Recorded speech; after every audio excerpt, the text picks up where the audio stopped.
What's up, y'all? Welcome back to my channel. This is the video where I'm going to go over my position and how it's changed on stationary Earth. I'm going to try to make this intro pretty quick, not spend too much time babbling as I tend to do. How did all this even come about for me to begin with? Well, I'd say about, I don't know, maybe somewhere around 8, 9 months ago, I was watching another channel on YouTube, and this gentleman came on who also has a YouTube channel. His name is Dell. His channel is called Beyond the Imaginary Curve. And I was already subscribed to Dell. I had been subscribed to him for years, so I already knew, who he was and everything. I've listened to him many times in the past. Always considered him a man of integrity, good character, not somebody who would just say things, out of pocket without thinking it through or having something, to back it up or having good reason for it. And so I'm listening to this channel. Dell comes on, and, this channel, mind you, they're within the same topic and everything. And, this channel and Dell, they pretty much agree on most things. It's not a sphere. Gas pressure without containment is not possible. We must be contained. Water doesn't wrap around a ball. All those things. Okay. You get my drift. So Dell comes on, and of course, I immediately perked up to listen to what he had to say because, as I said, I'd listened to him many times in the past. And so he's trying his best to share some information with them, some new information with them. And he's basically saying, I don't want to misrepresent or anything, so I'm just going to kind of paraphrase. He's basically telling them, look, not only, we were wrong. Not only can the Earth not be stationary, but it must be in motion. I've been doing test after test after test. I've been looking into this for a while now.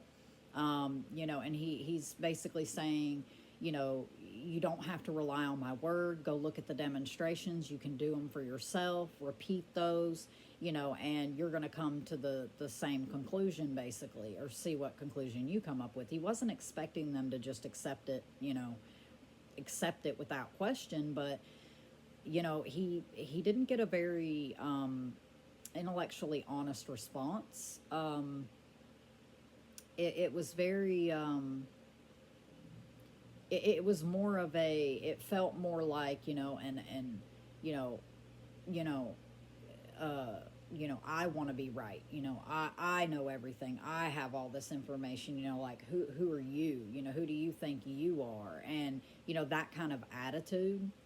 And so, needless to say, it didn't go very well. He wasn't treated very well at all. And so I knew it was very difficult to kind of hear what he was trying to say. So I knew that I would need to go to his channel to get clarity. So that's what I did. I went over there. I started watching the demonstrations, and I have to be 100% with you. I didn't comprehend what I was looking at first. I didn't really understand what the demonstrations were telling me, what exactly I was looking for. And so I just started taking notes, listening, learning things I didn't know, having some humility and just, knowing that, there's things I don't know. And so, you have to understand that, I had no bias in the situation. So it was very easy for me. I was very excited about this new information, about this possibility. Excuse me. And so, as I'm going through this, if you feel emotionally triggered in some way, you really need to examine your beliefs and your biases and see what you're hanging on to that's preventing you from being able to see what's actually happening here and accept what's happening here. This isn't tricks. This is physics. This is reality. This is truth. And that's all I'm really here for, is for the truth. Now, I'm not claiming to be right about everything. I'm not claiming to know everything. I'm a Christian, so I can't know everything. I know that. I'm not so arrogant as to think that I can. But, that's another thing. For my fellow Christians out there, I'm going to touch on some of the scripture as well towards the end of this whole thing. But and if you would like for me to do a video going over biblical cosmology, like in the scripture and stuff, I probably will do that anyways, whether anybody likes it or not, because there's a lot of people out there, sadly, who are taking the scripture out of context once again. It's a very big issue here. And so that really needs to be discussed. So I'm going to go over that. So if you're a fellow Christian like me, don't feel like you have to choose between what these physics demonstrations are showing you in the scripture. Okay, I promise you don't have to choose. The scripture matches up perfectly with reality and what physics shows us. Okay, so we'll get into that just a little bit, but I will do a separate video going over all that as well. So anyways, I don't want to drag this out any further. What I intend to do is I'm going to use some visual aids here to try to help you understand a few basics before we get into the bulk of the conversation. And then we'll look at the practical demonstrations. I'll kind of walk you through that so you're not lost on what you're looking at. And then I'll come back. There's a few other things I'm going to touch on, and then that'll be it. Okay, so I really hope that you enjoy this. Please keep an open mind. Be honest. Don't let your biases get in the way. Just look at it for what it is. I'm not saying just immediately accept it. I'm saying, it's okay to have questions, but be honest about the truth. Okay, don't let other people drag you to a place where you're not being honest with yourself. Okay, so, and another thing, be very careful who you're listening to out here, because not everybody out here is here for the truth. Okay, so let's get into it. Okay, y'all. So what I want to do here is I want to talk about what it is that's causing many different people like me, to question the possibility that the earth could be in motion. What is it that's causing so many of us to change our position on stationary earth? What is causing so many of us to say, not only can it not be stationary, but it must be in motion? Well, it actually comes down to several different things, but let's start with what happens when we're born, right? From the time that we're born, we look at the world around us and we make determinations about the nature of our reality. Some things nobody really tells us, we just kind of figure it out on our own. And one of those things is, if I'm standing here, right, and I'm holding, let's say, a small rock in my hand. If I open my hand and I release this rock from my grip, to our perception, it appears as if that rock is physically moving to the ground. But the problem with this is that the rock is an inanimate object. Inanimate objects like a pencil, a rock, probably 90% of everything you see around you is inanimate, right? Inanimate objects, inanimate things, inanimate matter has nothing within its makeup that gives it the ability to move at will, right? To move by itself. I have muscle, tendons, bones, and a brain, right? Like, I have the ability to move at free will, but an inanimate object doesn't have that ability. So if we're saying that this object is physically moving to the ground, we're going to need a force for that to happen. Now, you and I know that a force is just something that's already in motion that comes into contact with something else to put it in motion. So in other words, motion causes motion. Now, there's going to be a lot of different terms that I'm going to use as we're talking about this, and when you hear these terms, I want you to just understand that they just mean something is in motion, right? So when you hear the term acceleration, force, motion, displacement, acceleration, pressure, these are all terms that just mean motion. Something is in motion, okay? Motion is being caused or created or is occurring. Now, Here's the thing, okay? As I said, if we're saying this rock is physically moving down, we're going to need a force. But the problem is that there is nothing obvious here that we can see with our eyes that's causing a force to be applied upon that rock.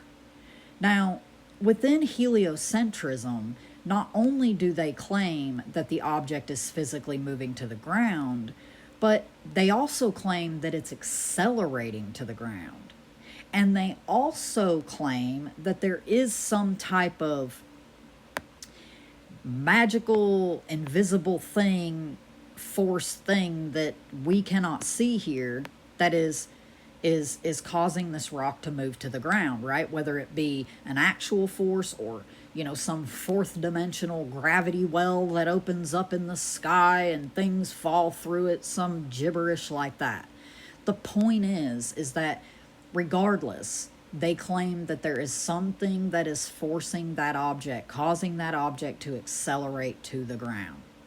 Now, I would say that an intellectually honest person would be willing to consider that maybe the object isn't physically falling at all. Maybe it's the ground that's coming up to meet the object. The problem with that is that we cannot get outside of the reference frame of the Earth, right? We can't zoom out like a video game to see it as a whole, to know that beyond a shadow of a doubt, it's moving, we can see it, let's all pack up and go home, right? We can't do that.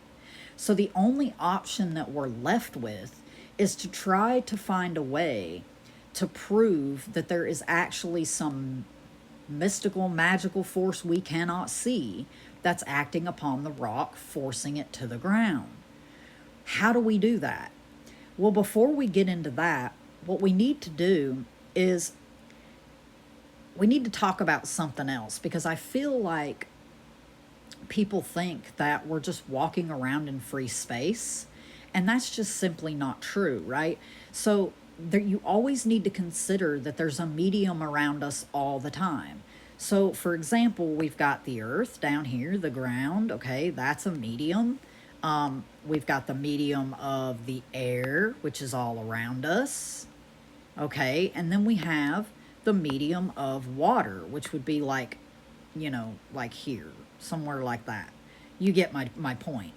So there's a medium around us, right? So this rock, if we are saying that the rock is physically moving to the ground, it's not just in free space.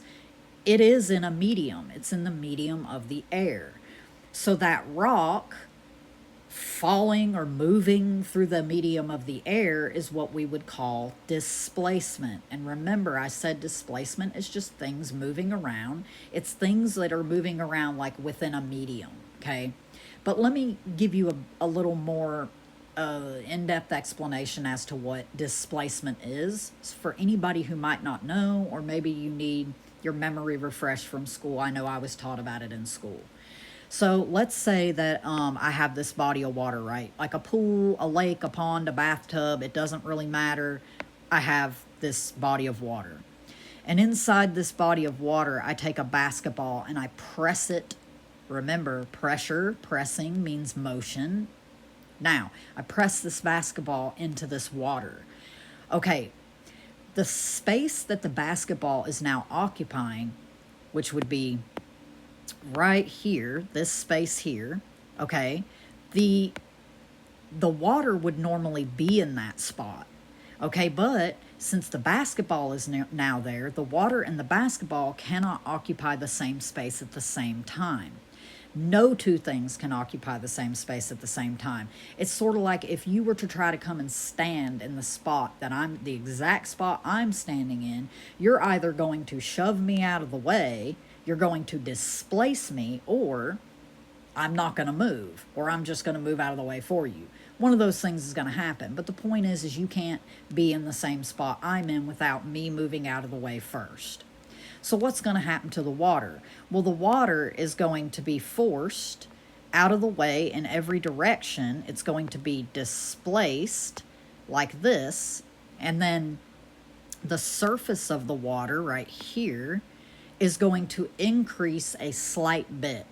All right, because the water that was where the basketball is has now moved out into the rest of the water, which makes the surface rise a slight bit. So that's what displacement is. Okay, so now that we understand and have an idea of what displacement is, I just want to point out that displacement's taking place in the world around us all the time. Okay, so when I drive my car, my car is displacing through the medium of the air. Okay, let's see, a fish swimming through a lake. The fish swimming, he is displacing through the medium of the water. He's displacing the water. Okay, anything that you can think of around you, a leaf, when it disconnects from a tree branch, the leaf will displace through the medium of the air. Okay, now that you kind of have a vivid idea in your mind, or you have a picture in your mind, just remember that, there's a medium around you, and we always need to take that into consideration.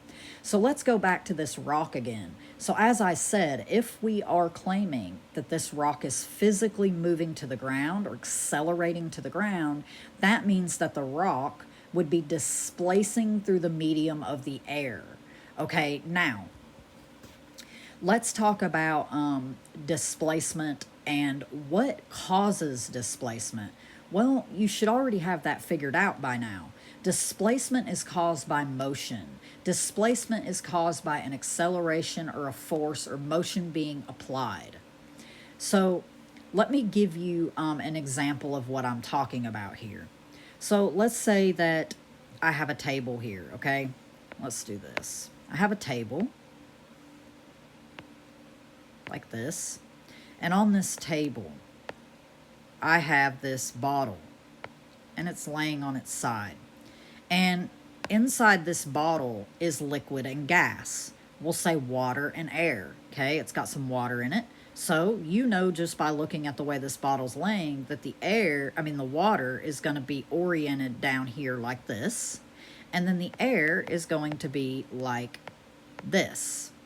Now, what's going to happen to the liquids and the gases if I apply a force to this bottle? If I were to force this bottle in this direction, what happens to the liquid and the gas? Well, the least dense of the liquid and gas that's inside this bottle will always go in the direction that I am accelerating or forcing that bottle. So that means the air is going to move here, like this. And the more dense will always go in the opposite direction. So the water is now going to be here. Okay? So what happens if I were to, say, do it in this direction instead? Just as I said, the least dense goes in the direction of acceleration, and the more dense will go the opposite direction. It's that simple.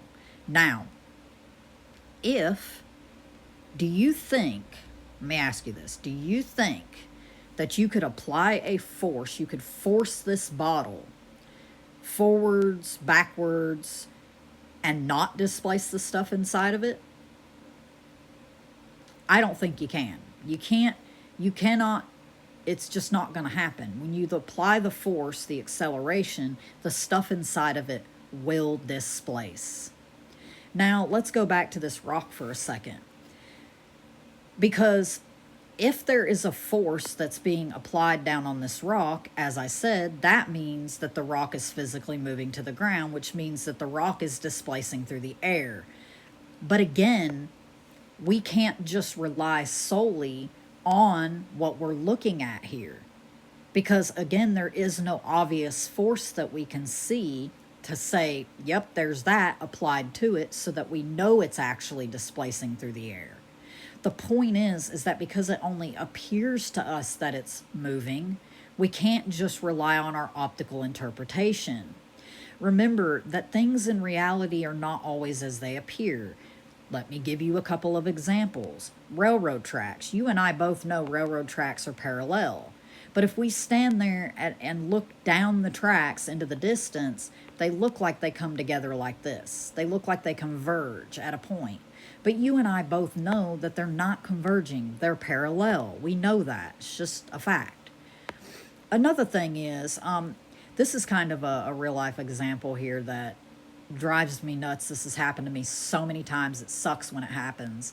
Have you ever been sitting at a red light and you've got your foot firmly on the brake, you know you're not moving, but the car beside you, out of your peripheral vision, it begins to move, and you think it's you that's rolling, and you think you're about to plow into the person in front of you, and you press your daggum foot through the floor?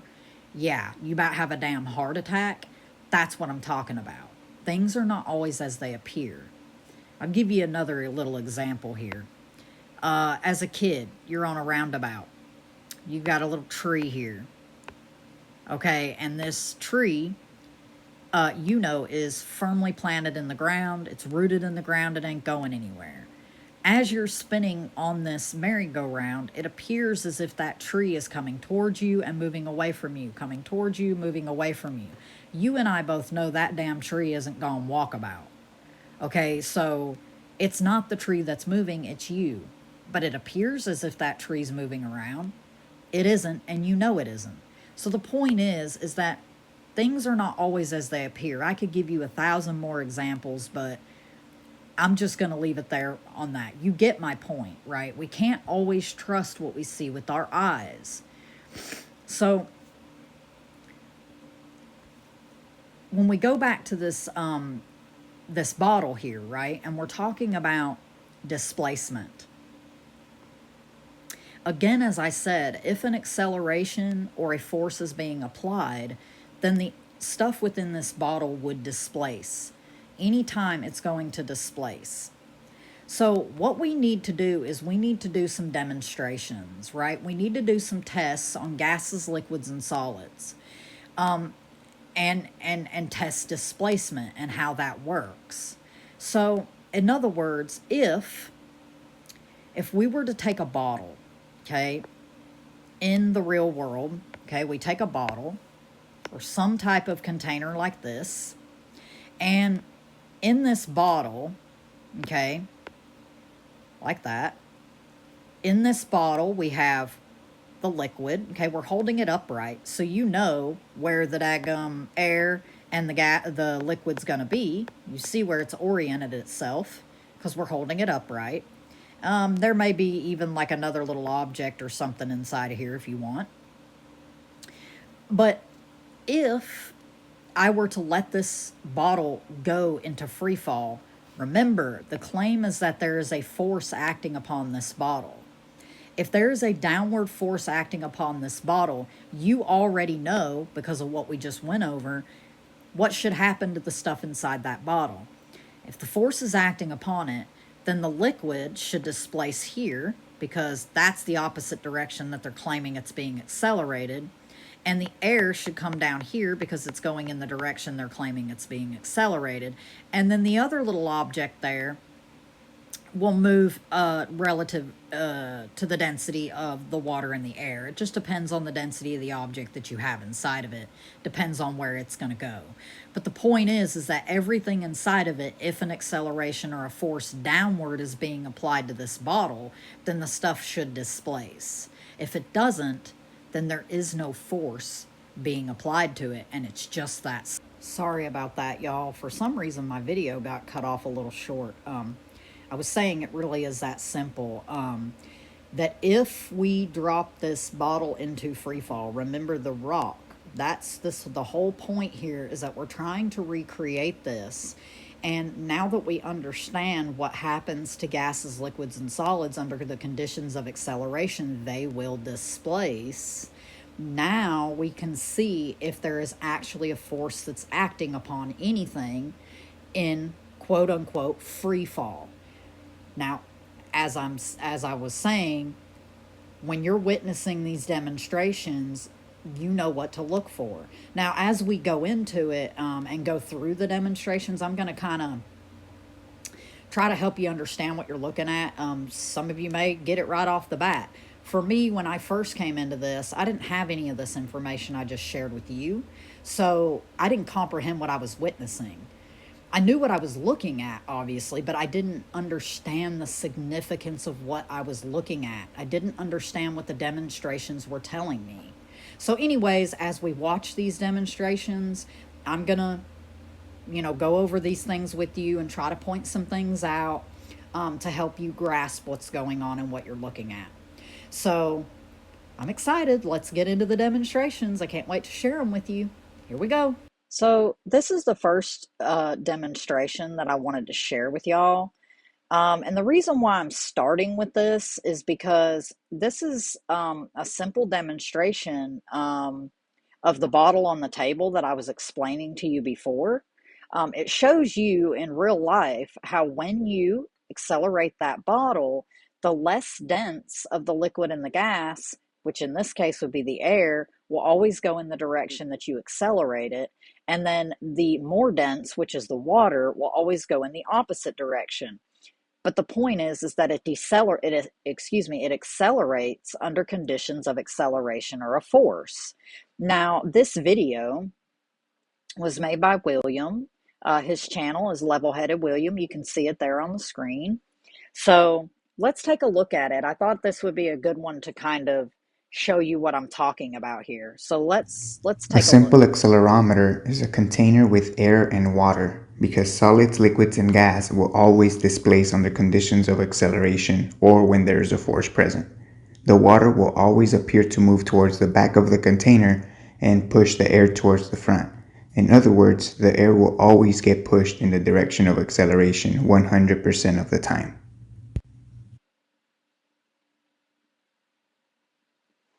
Okay, now this next part here, basically what he's fixing to show you, he's going to show you a ruler in a box. And this is actually a really good example of what I was talking about when I mentioned that things are not always as they appear to us.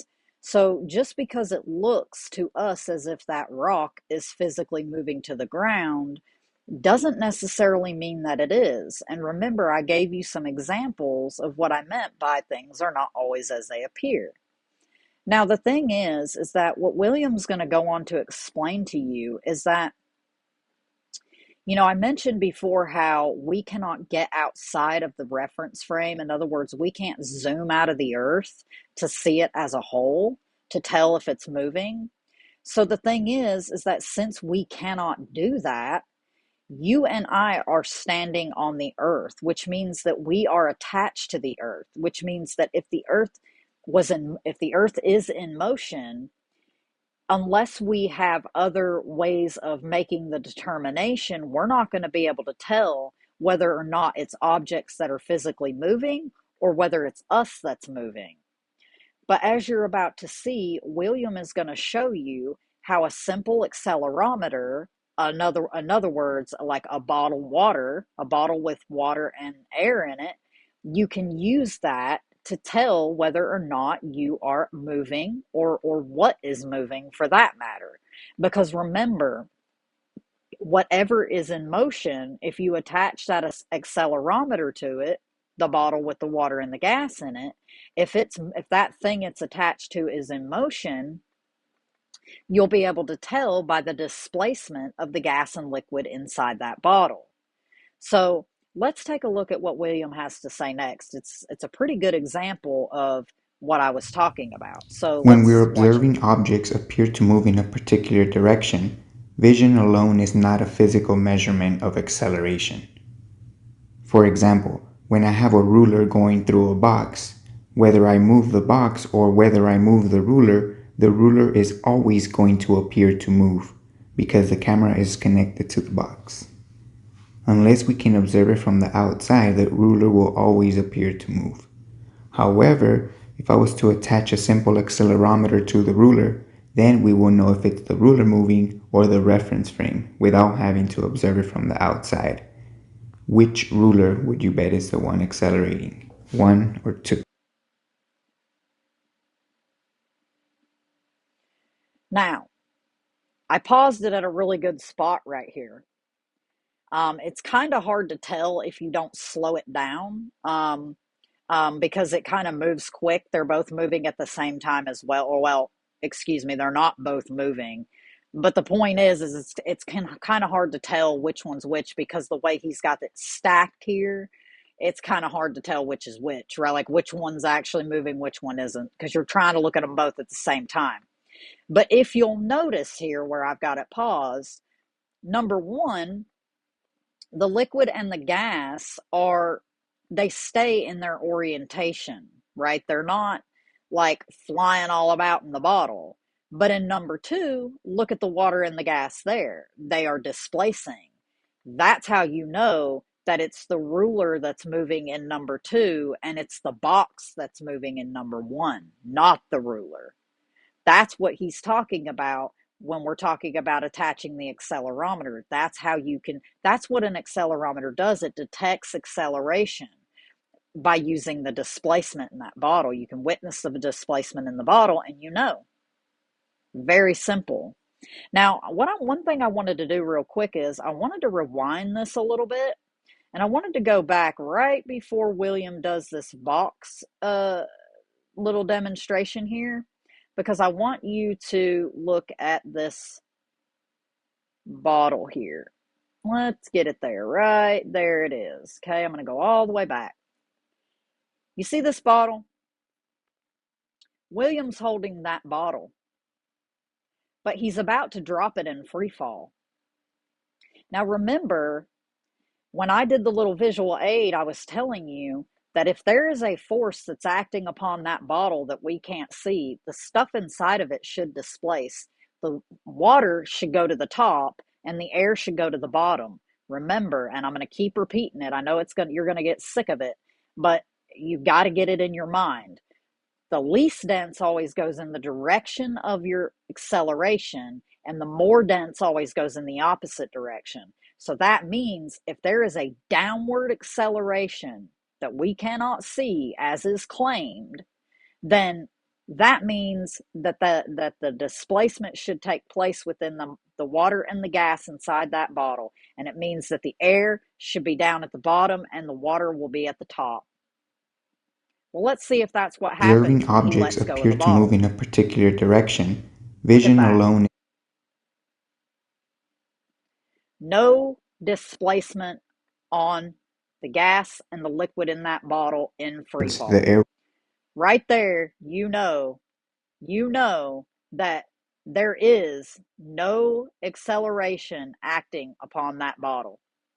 It's just that simple. In fact, in this demonstration right here, he is accelerating the bottle, and what do you know? It's displacing. Now you get the point. Hopefully it's starting to click for some of you. There is no downward acceleration acting on anything because there is no downward force. Remember, displacement only occurs under the conditions of acceleration or force, motion. It really, really is this simple. So now let's move on to the next video. And don't forget that I'm going to have each one of their channels, the videos that I'm showing you. I'm going to have all their channels linked in my description box.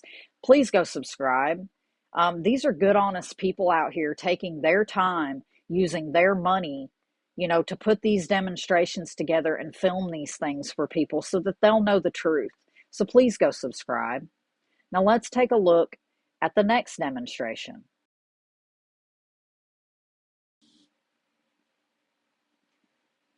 So this video is by Dell. He's the one who did this demonstration. Again, his channel is Beyond the Imaginary Curve. And this one's going to be a little bit different than what you just saw. In this demonstration, basically what he's going to show you here first is, as you can see, he has this tall tube type thing filled with water. And he's going to drop like a little wooden dowel looking thing into the water. Okay. Um, you know, and to you and I, to our perception, it's going to appear as if that little wooden dowel is physically moving down through the water. It isn't physically moving down through the water. Remember, there is no force acting down upon anything. So it's not the little wooden dowel that's moving down. It's actually that the earth is rising up with that, you know, little tube thing. You know, it's sitting on the table, which is sitting on the floor, which is on the earth. It's rising up. And so the water is rising up over the medium of the water is coming up over that little wooden dowel. Okay. And so what he's going to do is he's going to show you that part first. Then he's going to switch to the second part of his demonstration here, where he's basically going to put this tube, he's going to set it inside a big like bowl type thing, and the camera is going to be attached inside that bowl so you can see what's going on. And what he's going to do is he's going to release the little wooden dowel into the water again, right? And once again, he's holding the bowl. Okay, so the motion of the earth is transferred through him, which means that the medium is moving up over that wooden little dowel. And then he's going to drop it all into free fall. Okay, and we're going to see what happens. Remember, if there is a force acting upon the little wooden dowel, then once again we should see the little wooden dowel. It should move regardless, right? Because remember, if there's a force acting upon it, it should continue to move. But let's see what happens.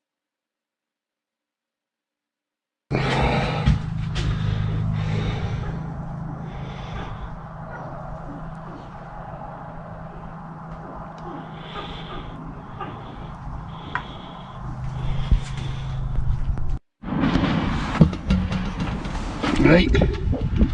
I'm gonna fast forward it just a little bit here because it takes a second. He puts it into slow motion.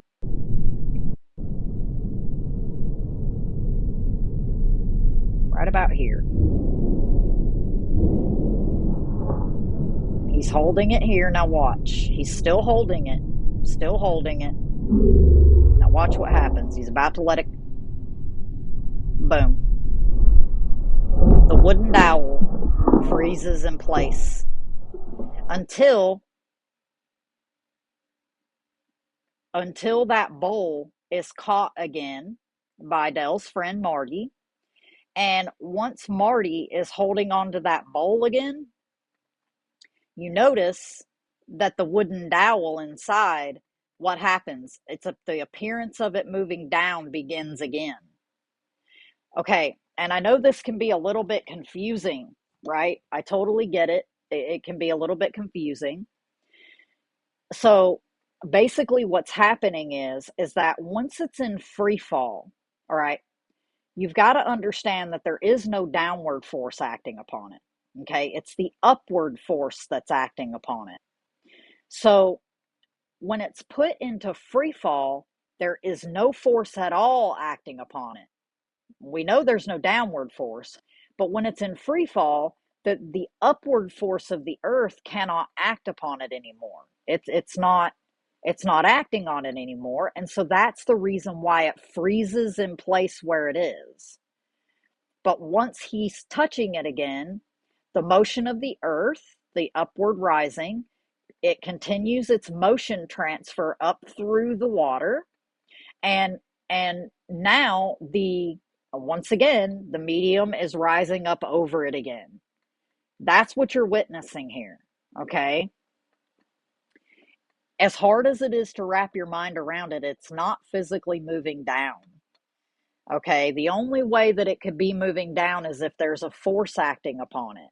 But you and I both know there isn't one because we've already looked at the demonstrations that show you there isn't one. If there was, we would see displacement and free fall.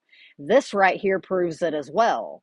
Because once again, if there were a downward force, regardless, forget the upward rising thing, if there was a downward force acting upon it, then that dowel would continue to quote unquote move down. You see what I'm saying?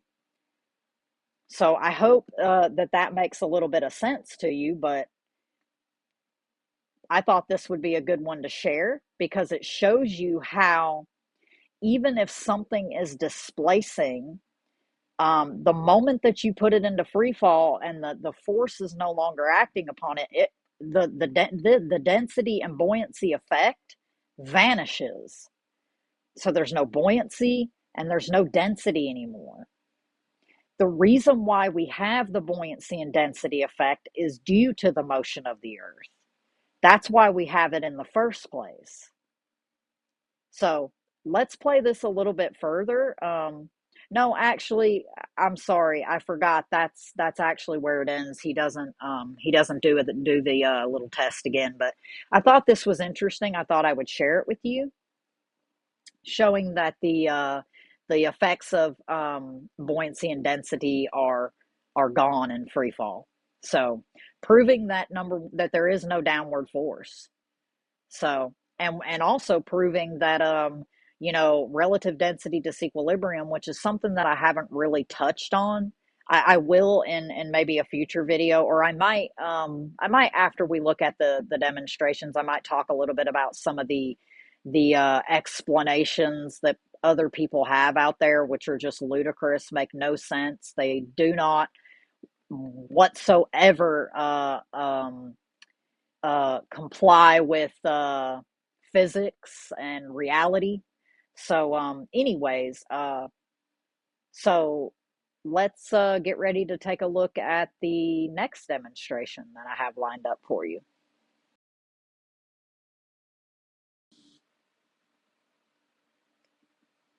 All right, so this is the third demonstration that I really wanted to share. I wish I could share all of them with you, but it'll take forever. This one is another one by Dell. This is a really, really good one. I think this is so clear to see. He did a really good job. Now, what I'm going to do is I'm going to fast forward this just a little bit because up here where I'm going to start it at, it's actually a little easier to see what's going on from this point forward.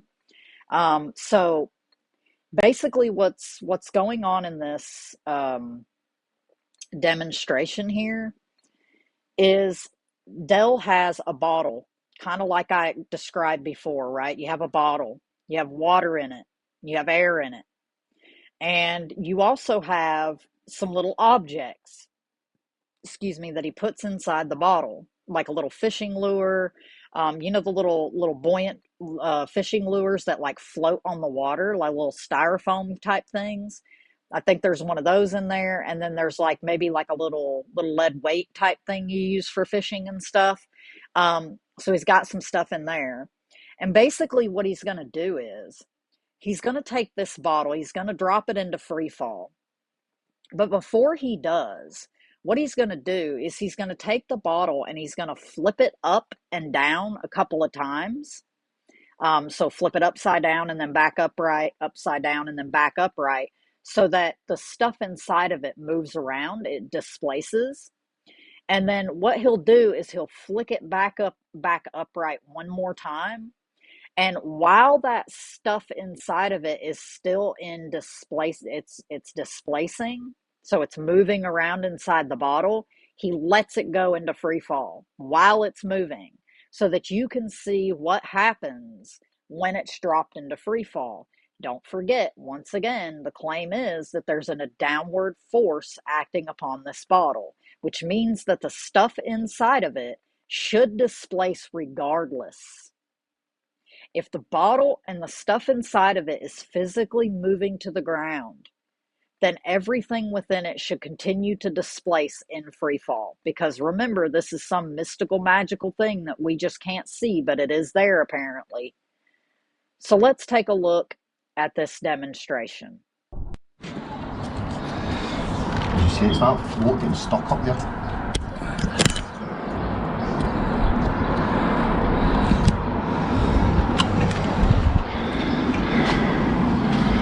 Yeah, you're going to cool.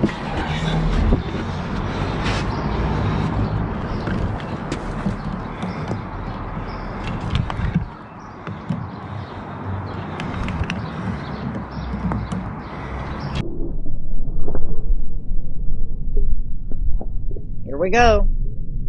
Watch the stuff inside. Boom, he's in free fall. And look at what the stuff inside does. No more displacement.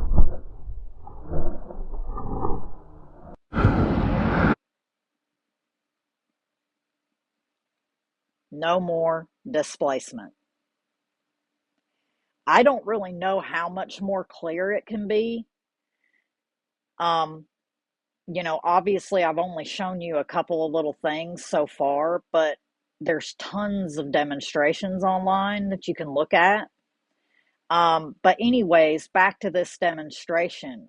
Once again, if if it if it was just down to the density of the objects inside of it and the medium relative to the medium density of the medium, if there was a force acting upon it, then the things inside that bottle should not stop displacing when you drop it in free fall.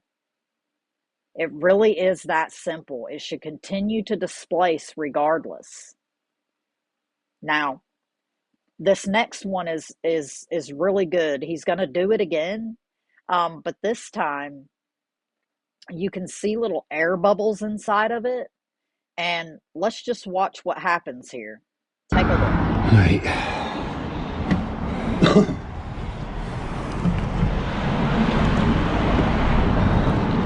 Watch the air bubbles.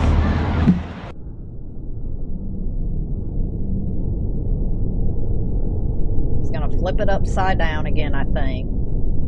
Yeah, he flips it upside down again, and then he flips it back upright.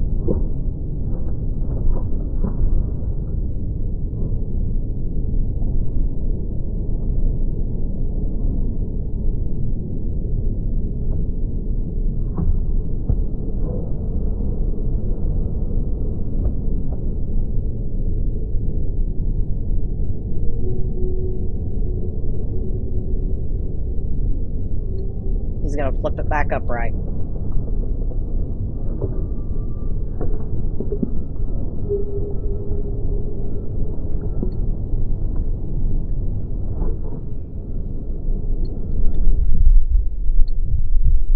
Watch the air bubbles. They freeze in place.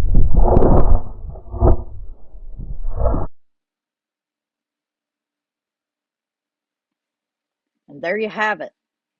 There you have it. I think that's a really, really, really good demonstration. Once again, I mean, I don't know what more there is to say. If there was an acceleration acting upon it, then we would see displacement continue regardless.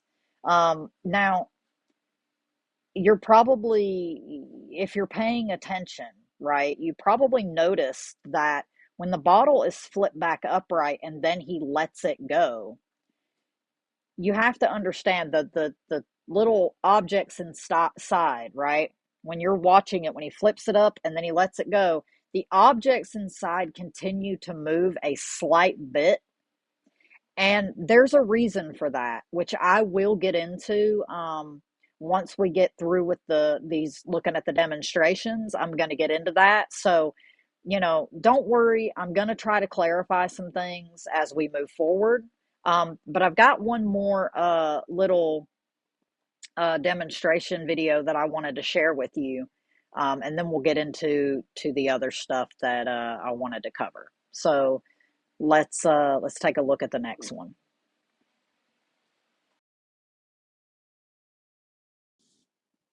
Okay, guys. So this one right here is by Andrew, and his channel is Execrate 200.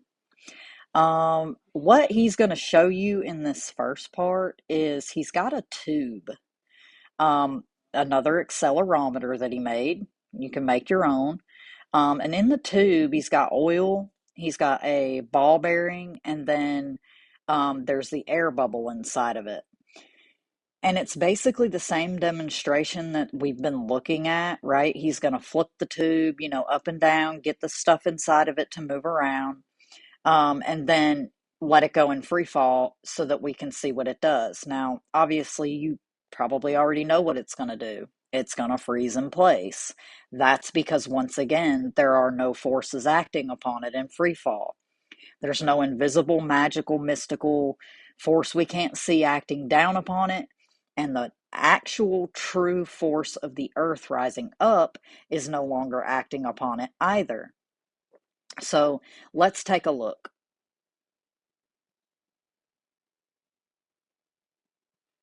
Right, it's coming. Here. Boom. Check that out. I'm going to show it again. What I want to do is try to, you probably can't see it here. See if I can pause it at the right spot. I'm going to try. Okay, I'm hoping you can see this right here. Notice that Andrew's holding the tube right now. Okay, it's in his hand. And look at the air bubble down at the bottom. You see the shape of that air bubble? See how the top of the air bubble is rounded, but the bottom of it is flat? It looks like a bullet. That's because while Andrew is holding that apparatus in his hand, the motion transfer upwards of the earth is being felt through that apparatus he's holding. But in free fall, there is no more force acting upon it. So in free fall, what happens is the objects inside sort of freeze like in place, right? Now, again, we're going to have to go over what's actually happening, but my point is that nothing's going down, nothing's doing anything like that, okay? So the point that I'm just trying to make here is that while he's holding it, the motion transfer of the earth is being felt through the apparatus. That's why that bubble looks like that, because the force is pressing from the bottom. It's pressing from the bottom upward. Okay, so, and then when he lets it go in free fall, pressure disappears, buoyancy, density, all that stuff is gone because there are no forces acting upon it anymore. So let's watch for a second. Okay, I'm sorry I had to repause it again, but I had to. Look at the bubble now. Andrew took his hand away. He is no longer holding it anymore. Okay, which means there are no forces acting upon it now because it's in free fall. And look at the shape of the bubble. That's because there is no pressure pressing on that air bubble anymore, because there's no force acting upon it from above or below. Do you see what I'm saying? It's amazing, the proof that you're staring at right here when you watch this demonstration. And the beauty of it is that you can do all this yourself. You don't need to rely on me or anybody else, no man in a white coat, no Neil deGrasse Tyson, no, none of these dumb bigwigs out here. You don't need any authority figure, none of that. You can do all this yourself without having to rely on anybody else. Your reality's staring you in the face here. So let's watch on a little bit further. He's got another demonstration that's coming up. And by the way, Andrew's channel's really good. He's got tons of demonstrations on his channel that you can watch. Not just, demonstrations like this, but a lot of other stuff too. So go check them out. Look at that bubble. Now you can always tell when he's holding it and when he's not by looking at the bubble. By looking at the bubble, the shape of it, you don't even need to see whether or not he's holding it. You don't even have to see that. All you need to do is look at whether or not the stuff inside this tube is displacing. If it's not displacing, then you know it's in free fall. If that bubble is a round, circular, spherical bubble like that, there's no pressure on it, which means there's no force acting upon it. So again, you'll know when it's in motion and when it isn't. When a force is being acted upon it and when it isn't. When he's holding it, the motion transfer of the earth is felt through it once again, and the bubble shape changes, and things displace again. So check this out. See, you can tell when he's holding it, because the bubble, and which way was the bubble going? Up. Remember, I told you the least dense always goes in the direction of acceleration or motion, okay, or force. All right. The earth is not accelerating, it's a constant motion. It's accelerating in the sense that it's moving, it's in motion, but it's a constant speed. All right. But the point is that it's an upward force, which is why the least dense always goes in the direction of acceleration. There you go. Now, this is another interesting part. Andrew's gonna he's gonna do a test with a container that has a ping pong ball and a slinky in it with water, and he's gonna drop it all in free fall, and we're gonna see what happens. So let's take a little look here.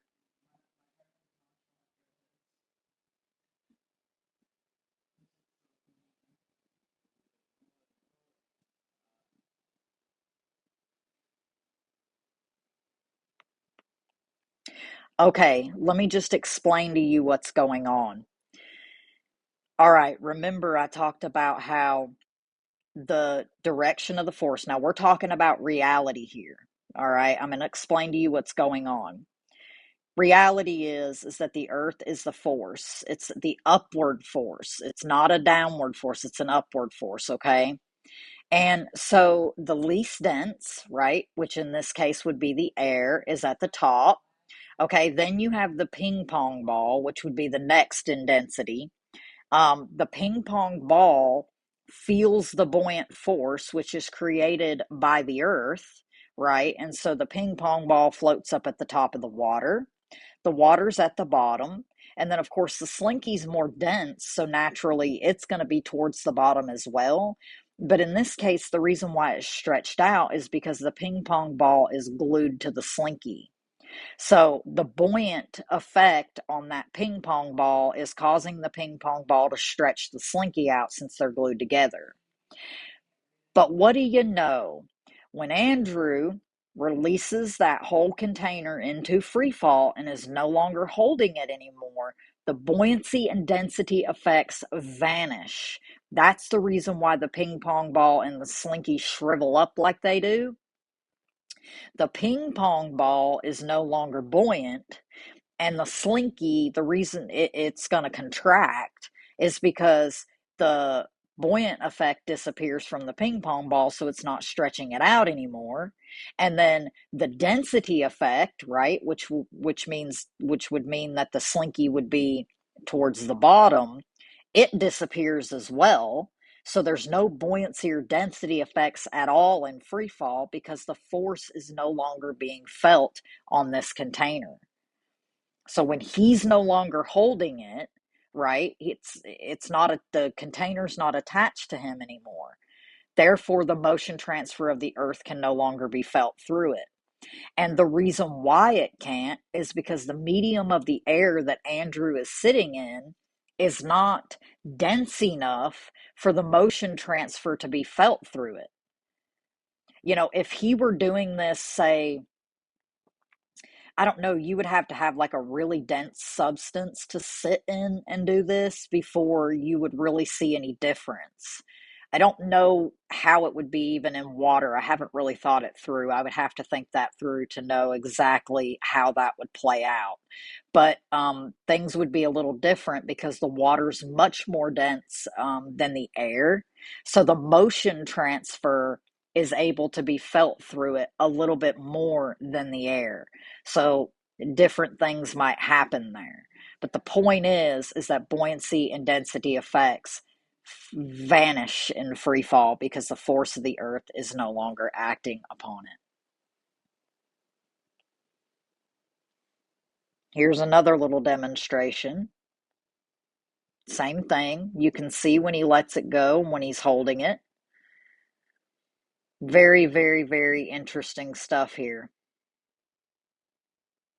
He's got another one coming up that you need to see. See? Okay, this test. All right. Okay, so there's a claim um, that a lot of flat earthers are making. and I don't mean to stereotype anybody, but I should say some flat earthers are making, and they're saying that um, their claim, okay, is that there is a downward acceleration, that objects are physically moving to the ground, but they're also saying that there is no gravitational force making that happen. They're claiming that it's down to relative density disequilibrium, is what they say it is.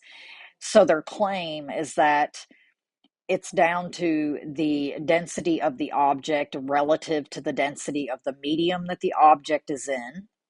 So if the object's density is not equal to that of the medium, so if it's greater or less than that of the medium, then the medium decides to push it up or down, or the object decides it's going to move up or down based on its density because it's not in equilibrium with the medium. Um, no. If it were down to just the density of the object relative to the density of the medium, if that's what was physically making things move around, which again, it's not physically moving down, so they're wrong right off the bat. See, the problem is that they're misinterpreting the observation in the first place. They are interpreting these objects like the rock I was talking about earlier. They are interpreting the observation as the object physically moving to the ground. So if you are misinterpreting the observation from the get-go, then all the explanations that you try to put together to explain this observation that you're misinterpreting are going to be wrong. And that is what is happening here. So my point was, if it was down to the density of the object relative to the medium that it's in, if that could somehow, the medium or the object was able to decide to make it move, right, and you're saying it's physically moving down, then it shouldn't matter. In free fall, it should still continue to have the appearance of moving down. That's the point. So it cannot be relative density disequilibrium. It just can't be. I'm sorry, but it's just not true.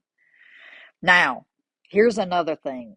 This little demonstration here that Andrew is going to show you. This right here.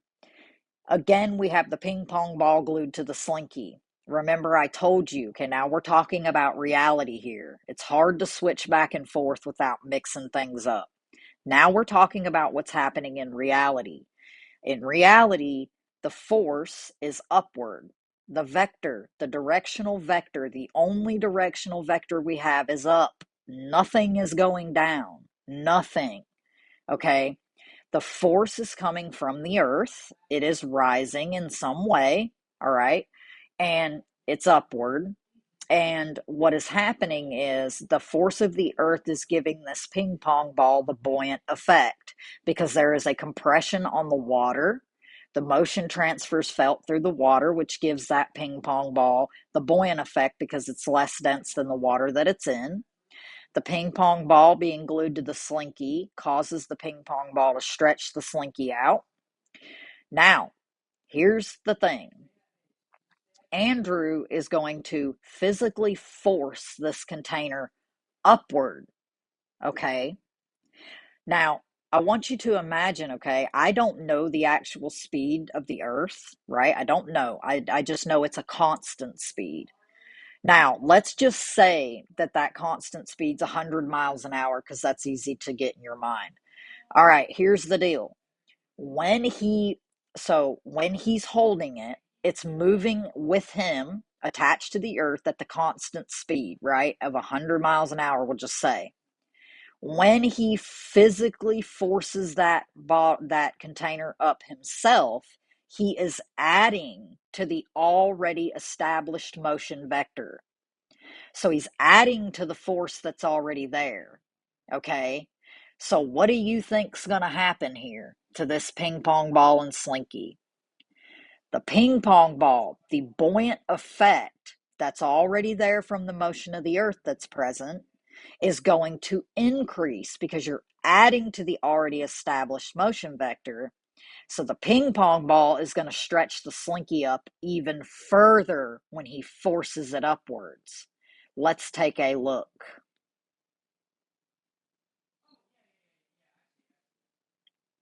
Watch it. Okay, here's where he drops it in free fall. And now he's going to force up. Up. Watch it. Now it's in. Okay, watch. Here we go. He's going to force it up. Look at that. It stretches up even further. So there you go. The thing is that, again, as I said, he's adding to the already established motion vector of the Earth that we have in the first place.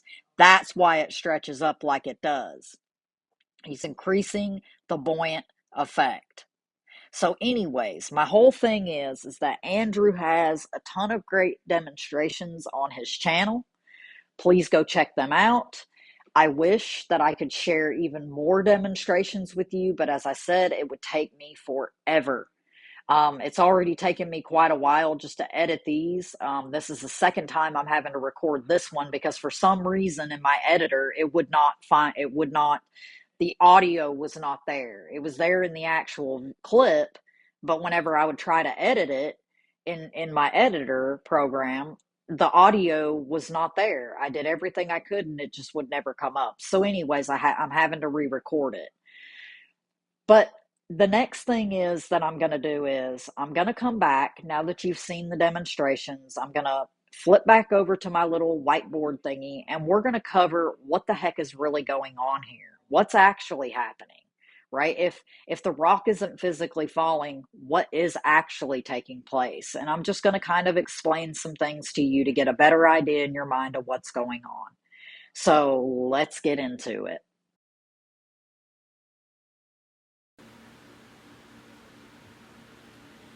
Alrighty. Well, we have finally made it to the end. You've seen the demonstrations for yourself. I hope that you understand what I was trying to explain. This can be very difficult to try to explain to somebody because I'm having to switch between reality, what's happening in reality, and what we're told is happening.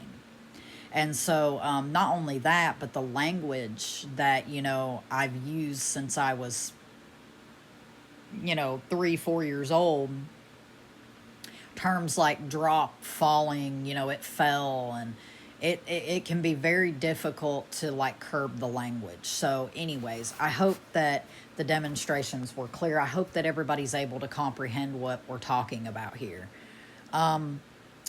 Now, before I go any further, I just want to say, thank you to William, to Dell, to Andrew. If they hadn't allowed me to use their, demonstrations to share those with you, it would have been very difficult for me to, have anything to really back up, what I'm saying here. But the demonstrations are there. As I said, go and check their channels out. There's tons of other stuff. It's not just those that I shared that prove that this is true. Now, I don't want this part to be too long. There were a lot of different things that I was going to go through in this part, but this video is already an hour long, and I'm sure you're probably getting sick of hearing from me. So what I'm going to do is I'm just going to give you a basic quick overview of what actually is happening. And discuss just a couple other things. And then what I'll probably do is make a follow-up video and go through some other scenarios because there's a lot of questions that I've seen, as I've been learning all this and everything. There's a lot of questions that I see people have, and it's usually the same questions. So I'll try to kind of work through some things in another video for you to maybe help clarify some stuff. But for now, we're just going to move on from here real quick. So what is actually happening to the little rock? We come full circle back to the little rock, right? So this is what's going on in reality. You've got the Earth. It's simple. The Earth is moving in some way, okay? I don't know if that's in a straight line. I don't know if that's some other type of motion, but it is in motion. It has to be. Now, don't know the speed. But for the sake of this visual, we're just going to say it's 100 miles an hour. Some people suspect it's the 9.8 meters per second. Obviously, I don't know that to be a fact, but so like I said, we're just going to go with 100 miles an hour for now because you understand miles per hour. This is me. Okay? Now, I am attached to the earth while I'm standing on it, so I'm also moving up at 100 miles an hour. The rock, because I'm holding it, is also moving at 100 miles an hour. Now, what's going to happen if I release this rock? What's going to happen? Well, remember, while I'm holding that rock, it's moving upward. With me, with the earth, we're all moving together. So the rock isn't going to instantly come to a stop or freeze in place when I let it go. It's going to continue on its path upward. However, it's going to begin to decelerate. It's going to start slowing down. 99, 98, 97, you get the drift. Until eventually, what's going to happen is the earth will come up and meet the object. That is what's taking place in reality. Now, the thing is let me give you another little visual here that really helped me. This was one that Dell has used a few times, and it's a good one. So let's say I've got a car here. Well, let me fix this. It's kind of messy looking, and I can't do that. All right, here we go. We got a car, right? Let's do this real quick. This car's blue. This car is moving at 100 miles an hour in that direction. This car has an engine, which means it's the force. Now, there's a bar moving out in front of this car, and at the other end is another car. We're going to say this car is the pink car, okay? Now, because this bar is connecting the two, this car is now moving in the same direction at 100 miles an hour. Now, what happens if I remove this bar from between these two cars? You and I both know that in reality, that pink car is not going to come to a standstill. It's not going to stop in place or any of that. It's going to continue moving forward, but what's going to happen is it will start to lose its speed. It'll lose its momentum, the momentum that the blue car was giving it when the bar was in place. Because when this bar is in place, right here, what's happening is there's a motion transfer that's taking place between the blue car through that bar to the pink car. It's all being pushed together, okay?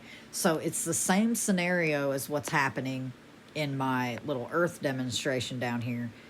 The Earth would be like the blue car. It's providing the force. It's the main motion vector.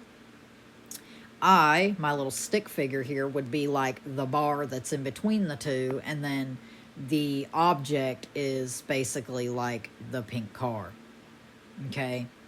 So as I said, when you let it go, it doesn't just immediately stop. It continues its motion direction it was going, and but it begins to lose its speed, okay? So, you know, also something else I just want to mention here real quick. Don't ever forget that, you know, when you have an object, like let's just say we've got a box, wherever you provide the force, wherever the force is coming from, that's the direction that the object's going to move in. So if the force comes from here this way, the box is going to move in the same direction, you know, and, you know, you do that any way. So again, the motion's coming from here, which is why helium balloons and air bubbles and all these things go up like they do. It's because of the motion of the Earth. Nothing is physically moving down. Nothing. So that's just the basic there. You know, one thing I'll add is that, remember when I said, you know, we need to always consider the medium. In this case here where I'm standing, right, the medium of the air is not dense enough to act upon that object. So in other words, the motion transfer of the Earth, because the air isn't dense enough, even though the Earth is pressing upon the air, right? So now the air is pressing upon the rock. The air is not dense enough to support that rock, or to, the air just moves over the rock, basically. But now, if, let's say, if this was water instead, what happens? Well, again, it's still not going down. It's losing its speed, but it's going to lose its speed much faster because the water's much more dense. The motion transfer of the earth is felt a little bit more through that water. The water is rising up over the rock. But again, you know, the rock is still more dense than the water, so the water can't fully support that rock. Now, let's say we turn this into oil instead. Same thing I just explained. The rock is going to decelerate even faster than it would in air or water, because that oil is so much more dense. The motion transfer can be felt a bit more. And so the medium just rises up over that rock because that rock is still more dense than the oil.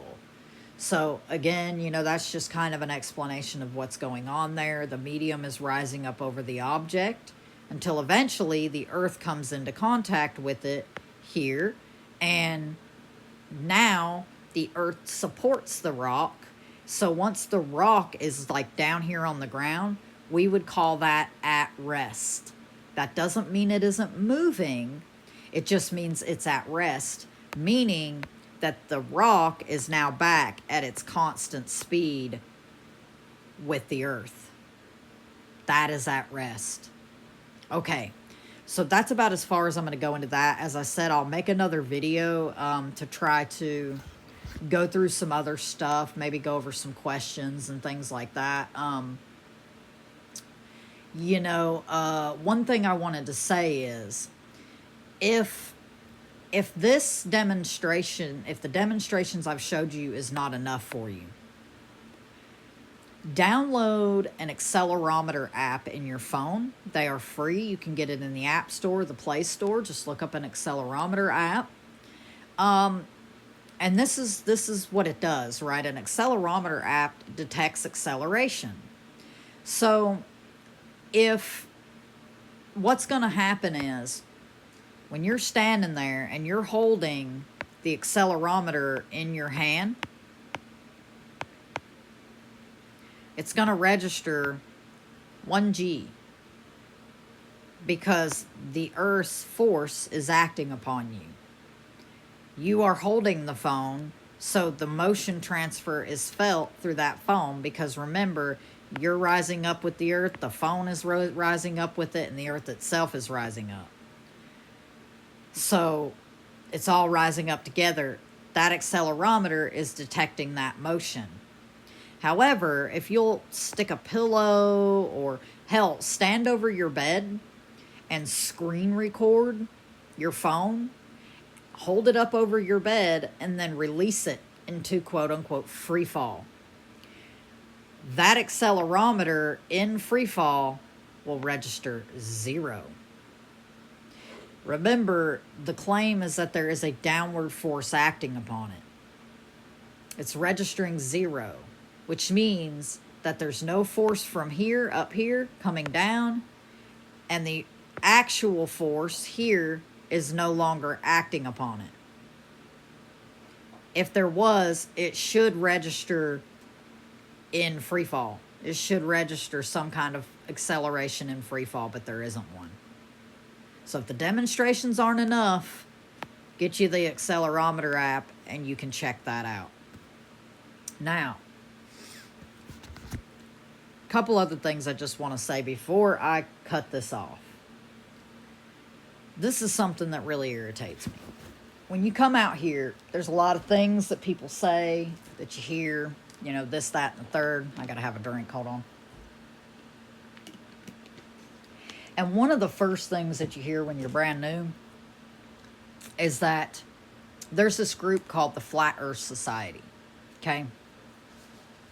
And everybody tells you to, you know, basically avoid the Flat Earth Society, that they're all shills, and that they're all, you know, the opposition, like controlled opposition, and this, that, and the other. Maybe they are, I don't know.